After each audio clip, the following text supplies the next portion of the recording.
Johannes 17 vers 18. Soos hy my gestuur het in die wêreld, het ek ook hulle in die wêreld gestuur. Die rede waarom Jesus ons in die wêreld instuur is nie om die wêreld te oorwin, maar om meer as oorwinnaars te wees in 'n wêreld wat hy reeds oorwin het. Ons doen die meer as oorwinnaars wees deur bekleed te wees met hom in ons as ons Christus gewete en nie ons Adam gewete nie. Die oorwinning van die wêreld het vir Jesus so afgespeel.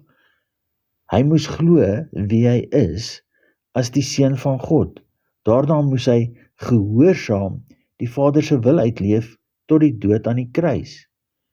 Laastens moes hy die lewe van die opstandingskrag aangeneem het as die Vader se liefde tot alles geskape in Jesus Christus se posisionering deur die Vader as die naam bo alle name in beide die hemele en op aarde. Ons ware identiteit is ons in die gestalte van Christus na die innerlike in ons daaglikse wandel in 'n sterwende wêreld.